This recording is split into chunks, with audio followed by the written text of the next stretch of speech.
Now, I've seen a lot of YouTubers make videos on this already, basically how to get wins in Chapter 3, Season 3, but they all make the same video. They're just like, land at this spot, slay out, win the game. That's not what I'm trying to do here. I'm not the best Fortnite player, if I'm being completely honest, and while I think a good landing spot is important, in today's video, I'm going to go step by step through the game and show you the best way to actually make sure that you win games this season. Okay, now the first thing you want to do, honestly, is go into the item shop, put someone's code in there. It's a new season, there's a new battle pass. Seriously, make sure you're supporting a creator. Anyways, let's jump on into it. And here we are. So we're in a game. We're having a look at the battle bus here. Honestly, this is a pretty good bus. Like, there's a lot of spots that we can drop. Now, personally, my favorite spot to drop is Reality Falls. It is a really good drop, but it is obviously a very contested drop, so it's completely up to you. As I said, drop spots aren't like the be-all end-all, but having, like, you know, good loot is definitely going to be the key to winning. So what we're going to do is, I really want the loot at Reality Falls, to be completely honest, but I also really don't want to fight people there because it is a very contested area. So what I'm going to do is I'm actually going to land there, and I'm going to show you the smartest way to land there without actually having to fight anyone. Okay, so this is actually probably going to be a pretty contested drop from the looks of things. Now, all we really need to do is make sure that you hit this so you can get that extra glide, and then you can actually make sure you're the first one to land. So what you want to do is land in this waterfall. I suggest coming off to the side here. That way you land as soon as possible and get a gun. So we've got ourselves an SMG off the bat. We've got a shotty, we've got some shield, that's some really good loot. The meta, honestly, is like pretty important this season as well. I would highly recommend prioritizing SMGs over anything. Okay, so we might have a potential fight here in a second. We've also got some shockwaves. This is something that you need to make sure you're carrying. Shockwaves are a must. Make sure you can, like, try and get 6 if possible, and make sure you've got them over in this slot here. But we're just going to shield up really quickly. We're going to loot this, see what we get. Okay, so we got some ammo. I think this guy is actually above me. Now, this is a fight that we don't need to take. So Reality Falls isn't even in zone. So all we need to do, realistically, is just get the hell out of dodge. So that's exactly what we're going to do. So now there is a dude there. So what I'm going to do is I'm going to get height because I may actually have to take this fight. So he is somewhere around here. I'm not sure where exactly, but we're going to play this really smart. So what we're going to do is I'm going to grab this big pot and make sure that he doesn't sneak up on me. No, it doesn't look like he is. Okay, cool. We're going to really quickly loot this chest wherever it is. And we do have a rift to go, which would actually be pretty clutch, but I'm going to opt not to use that because I don't think we need it. Now, you can go for high kills, honestly. Like, early game, you can definitely take some fights. Late game, you can obviously take some fights, and we might even in this video, but at the moment, I'm just going to rotate and show you the best way to sort of play the game out. So, right now, our objective is to just get to zone, sort of get away from everybody, because it is going to be a very hot and heavy zone, but there is a lot of blue loot here as well that we can take, so we can pick all these weeds, and I do believe that this makes this stuff purple. So that's really good there. We've got a bunch of purple loot that we can actually grab. So there we go. We're going to get a purple combat SMG. That is actually massive right there. That is huge. We've also got a purple hammer. Now, I don't like this weapon much, but, you know, we'll rock with it. It'll be fine for now. We'll replace it later, but there we go. So we already have a really good loadout. Now, this shotgun's not the best. This meta for this season is obviously not shotgun related. I am also on PS5 as well, and if you don't already know, PS5 actually has less, like, recoil for like the combat SMG. Now, if you're on PC or anything else, I'd probably recommend using the Stinger instead, just because, like, obviously it's got, you know, less recoil than what the combat has, but regardless, still a good idea running the SMG this season over the shotguns because they are really inconsistent. Okay, so we're going to use this rift. We'll obviously just land somewhere that's, like, really, like, sort of low-key, I feel. We don't really need to camp this entire game. We've got, like, good enough loot to where we can actually confidently play. Confidence is a big thing in this. Like, if you're not confident, you're probably not going to win many fights. So I'm pretty confident that we're going to be able to win this game. I've got no doubts that we can win it. Now, I actually want to go over to Coney Crossroads. So what I'm going to do is I'm actually going to cycle back this way just to save myself from actually having to be out in the open. That's a big thing in Zero builds, is you don't want to run around out in the open, which is a mistake that a lot of players make. You really want to make sure that, like, you're not really being too vulnerable. I have an AUG in here. I'm going to take that. Honestly, the AUG is always, like, the best option. If you can get yourself an AUG, I would honestly just take it. It doesn't matter what rarity the gun is. Like, I just always rock with the AUG. Okay, so there's people fighting here. We can take advantage of this. Might be able to get a cheeky little third party. And there we go. That's why I used the combat SMG, man. That guy got the jump on me, and it didn't even matter. We just absolutely wrecked him. So he took 20 HP off me, but it's not really the end of the world. I don't know if there's another player here, though. Okay, there is. Yeah, and he's above me. So that's probably going to be a problem. Little shockwave up. Take that height. I'm going to start shielding up, because he might think I'm low on push. See, this is annoying, because I actually have no idea where this guy is. There he is. He's in that corner. Easy claps. Now, another thing I'm going to recommend as well is actually just getting a bunch of ammo as well. Like the Striker Burst Rifle, like having the AUG at endgame is obviously really important.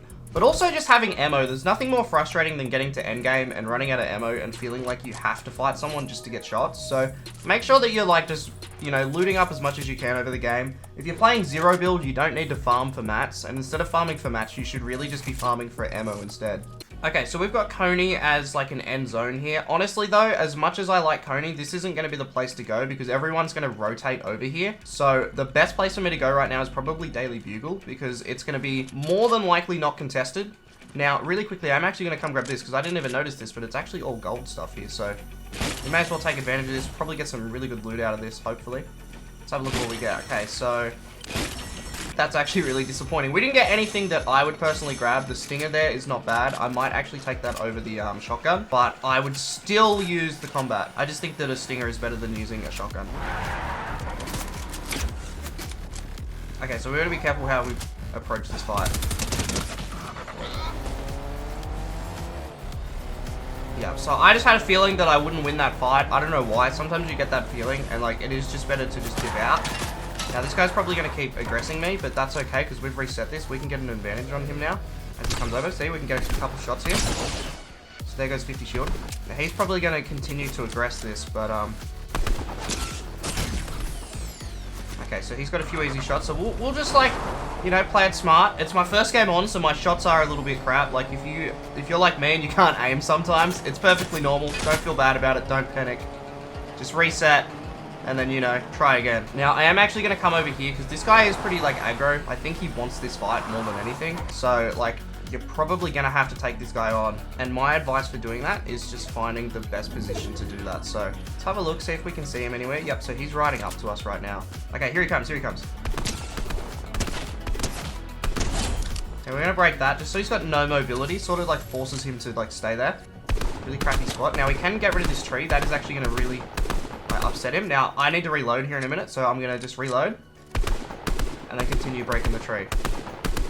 Okay, so he's actually rotated away. We don't really know where exactly he's rotated to, but it's not really a big problem for us right now. We could honestly shockwave and push this. It's completely up to you how you would want to play it if you want to play it slow. I'm going to opt to play it slow, and I also don't really know the exact position of him, so that's another thing as well. So, like, you know, if I wanted to shockwave, I would rather shockwave onto him than near him. Because if I shockwave near him, he can easily just beam me while I'm sort of like catching myself. Okay, so zones come in. We're not in next zone. We may as well just dip out of here at this stage. Like, there's no real reason for us to stay. Daily Bugle is definitely high ground, so that's where we're going to go. I would like to have more shockwaves for endgame. Like, coming into endgame, I've definitely got not the ideal situation here. So we're going to try and fix that by coming in here and seeing if we can find some shockwaves. Okay, so I can actually see some just up there, which is good.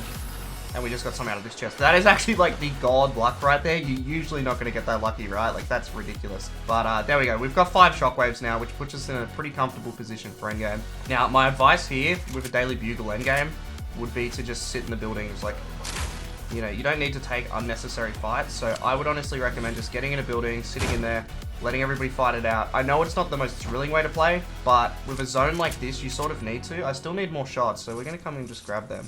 Okay, so next zones come in. We don't have zone. Now, honestly, that's going to be the building that we want to have, but it's still 9 people. It's going to be very heavily contested. If we rotate there now, somebody is going to push us and challenge us for that spot. So the best way to play, because we've got shockwaves, we can actually use that to our advantage, and we don't have to actually fight for this right now. So we're going to play this smart, and we're going to wait for zone to come in, let a few more people die, and that's when we'll sort of actually start to take, like, you know, stuff like that. There might actually even be some bushes for us. Like, I think that's tall grass there, where I'm marking, and we could honestly sit in that and just play that. Okay, now here comes zone. We've got a dude under us as well, so it's going to be interesting to see if he pushes us. Okay, so we won't go until absolutely necessary, which is now. There we go. Now, we actually landed on our car. This is perfect, because we can just use the car to rotate. We can also use the car as like some natural cover as well, so that's actually really clutch. So what we'll do is we'll come over here. Now, we're just going to have to hope right now that there's no one sitting in this grass, but it doesn't look like there is. I'm going to come over and really quickly rotate another shot, because you can never have too many. But you're really hard to see in here. So there is a kid here, and for whatever reason, I can't see him, so I'm just going to get the car and just dip. Because, like, I know that, like, obviously, you know, that's a good spot, but for whatever reason, I couldn't shoot him through that. So I'm actually going to rotate out. Okay, Okay, so this is a really tricky spot here because we're being shot at from pretty much everywhere, but that doesn't matter because we can just really quickly reset this fight and play it safe. And that's why it's really important to have shockwaves there, because if I didn't have any shockwaves, I would have definitely been dead there. I would have easily have died, but we were able to reset that fight with seemingly no dramas at all. If somebody comes from above, we can just shockwave as well. So we'll let everybody take each other out because it is top 5. So, and there was a lot of people just sitting in like grass and stuff like that. It's the start of the season too. So a lot of people are going to be playing for crowns, people sitting in spots like this, so it isn't really a good idea to just like, you know, be aggressive and get positioning in zone. Now that building is going to be in zone, the next one. So we'll see what happens. We'll sit down here for now, and then we'll see where next zone goes. If it goes up to that building, we'll shockwave up there and make a play. Okay, this is where... And there we go, look at that. Easy claps right there. Again, just using that to my advantage. So we've got a bunch of these. We're going to make sure we pop these. So we're going in with full HP. And now it's a one-on-one situation. So there's a very good chance that we win this game. I actually don't really know where the last guy is, but that's not really a problem at the moment. Once we figure out where he is, it's going to be pretty much easy dubs from here. So we'll get up here if we can. I'm going to do this. I know it's going to give away my position, but now at least I've got ultimate high. What we are going to do is I'm going to mark there just to see whereabouts in zone that is. Okay, so that's outside of zone. So zone is like down here. That's a really bad zone for me. But what I can hope is that he just runs out into the open before I do. And then we can sort of play that to our advantage. So we do have shocks again, and we'll probably end up shocking to zone too. And then once we get into zone, I'm going to recommend that we use the combat to win this game, because this thing's like obviously slow firing. Okay, there he is. So we know where he is now. So we can get a few just easy shots off on him, which will make him panic a little bit. And here we go. He's not even going to see this. And boom, there you go. Like that. First game on, easy dub. You honestly just have to play it really smart. So that's an easy victory royale there. He had all gold loot, and we played that literally as smart as we possibly could play. There you guys have it. It's literally that simple to get dubs. You just need to make smart, informed decisions. And honestly, I hope this video has helped you. If it has, be sure to let me know by dropping a like on it and subscribing to the channel if you guys are new. Anyways, I'll see you guys in another video.